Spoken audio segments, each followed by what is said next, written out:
Bahujan Samaj party की तरफ से अपनी बात रखने के लिए खड़ी हुई हूँ और अपनी बात एक प्रसिद्ध वाक्य से शुरू करना चाहूँगी कि सखी सैया तो खूब ही कमात है, महंगाई डायन खाए जात है।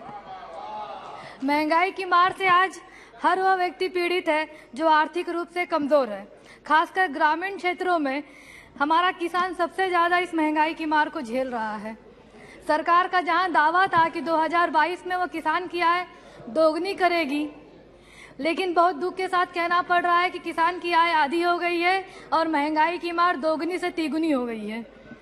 इसी महंगाई में आप लोगों ने बच्चों की पेंसिल, रबर, शॉर्पनर और अन्य जरूरी सुविधाएं और चीज़ों को भी जीएसटी लगाकर महंगा कर दिया है, जिसकी वजह से एससी, एसटी, ओबीसी तथा सामान्य वर्ग के गरीब छात्रों को अपनी पढ़ाई बीच में ही रोकनी पड़ जा रही है और उन्हें अपनी पढ़ाई को छोड़कर दूर बड़े शहरों में जाकर नौकरी करने पर मजबूर हुआ जा रहा है ताकि वह अपने परिवार का ख्याल रख सके। इसी बीच में यूक्रेन और रूस के बीच में चल रहे युद्ध के कारण ईंधन, खाद्य तेल और अन्य घरेलू सामान की कीमतों में भारी वृद्धि आई है। भारतीय बाजारों में विदेशी निवेशकों द्वारा भारी बिकवाली और विदेशी पोर्टफोलियो निवेशकों एफपीआई को निकाल लिए जाने के कारण भारतीय रुपए में अमेरिकी डॉलर के मुकाबले भारी गिरावट आई है। 29 जून 2022 को यह आज तक का सबसे निचले स्तर का रिकॉर्ड है, जहां $1 की कीमत 69.03 रुपये हो गई है। क्या यह सच नहीं है कि किसी भी देश की मुद्रा डॉलर के मुकाबले में अगर गिरती है तो अंतर्राष्ट्रीय जगत में उस देश की साख भी गिर जाती है? सरकार की वो कौन कौन सी प्रयास हैं जिससे अपने देश की मुद्रा और न गिरे तथा उसमें सुधार हो? मैं माननीय मंत्री जी से अपने जवाब में यह जरूर जानना चाहूंगी। वाणिज्य और उद्योग मंत्रालय के आंकड़ों के अनुसार भारत में मुद्रास्फीतियों की दर 2021 में 13.11% से बढ़कर 15.88% हो गई है। एमपीसी के अनुसार मुद्रास्फीतियों की उच्च दर पर बने रहने से मुद्रास्फीतियों संबंधी हमारी अपेक्षाएं गलत साबित होंगी और इसके परिणाम स्वरूप मुद्रास्फीति की दर में और बढ़ोतरी हो जाएगी। अतः मुद्रास्फीति संबंधी अपेक्षाओं को पूरी करने के लिए मौद्रिक नीति संबंधी और उपाय किए जाने की आवश्यकता है। अर्थव्यवस्था में आ रहे निरंतर उतार चढ़ाव का कारण वास्तव में भारत की सभी वस्तुएं और मूल्य तेजी से बढ़ जा रही हैं, जिसका वस्तुओं में आयातकों पर प्रतिकूल प्रभाव पड़ रहा है।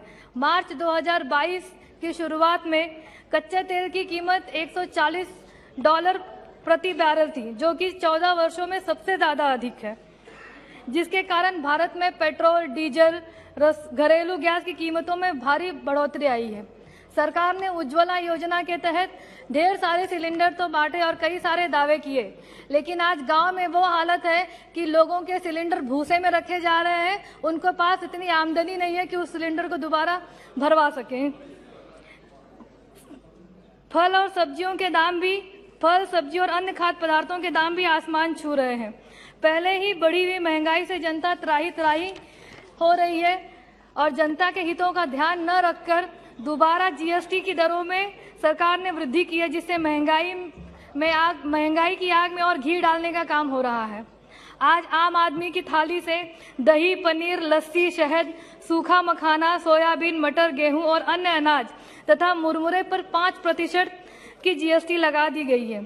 एक और तो हमारे देश में नौकरियों की भारी कमी है और कोई आय का अन्य जरिया उपलब्ध नहीं हो पा रहा है। इसमें ये जीएसटी लगाना बहुत ही दुखद है। अभी कोविड-19 के प्रकोप खत्म नहीं हुआ है, बल्कि दूसरी तरफ मंकी पॉक्स का भी वायरस अपना पैर तेजी से फैला रहा है हमारे देश में। इसमें सरकार ने अस्पताल और उपचार क्षेत्रों में भी जीएसटी लगाकर आम आदमी को और परेशान करने का ही काम किया है। डायलिसिस पर जीएसटी 5% से बढ़ाकर 12 से 18% कर दिया गया। पेसमेकर पे जीएसटी 5% से बढ़ाकर 12 से 18% कर दिया गया। लेंस और आई ट्रीटमेंट पर जीएसटी बढ़ाकर 9% से 12 से 18% कर दिया गया। कैंसर ट्रीटमेंट की भी जीएसटी बढ़ाकर 5% से 12 से 18% कर दिया गया तथा जिससे लोगों के स्वास्थ्य सुविधाओं में और उनकी देखभाल में भारी मात्रा में कमी आएगी। मैं माननीय मंत्री जी से ये अनुरोध करना चाहूँगी कि माननीय मंत्री जी मेरे बताए हुए बिंदुओं पर पुनः विचार करें और देश की गरीब, असहाय तथा आर्थिक रूप से दबे कुचले लोगों के हितों का ध्यान रखकर सभी क्षेत्रों में बढ़ी हुई जीएसटी दर को पुनः विचार करने का करें तथा पेट्रोल, डीजल, रसोई गैस तथा अन्य खाद्य पदार्थों पर लगाए गए दामों में कमी करें। साथ ही साथ यह भी अनुरोध करना चाहूंगी कि जो शमशान और शवगृह पे उन्होंने जीएसटी लगाई है, इसे एकदम खत्म करें। इसी बातों के साथ मैं अपनी बात खत्म करती हूँ। बहुत बहुत धन्यवाद। जय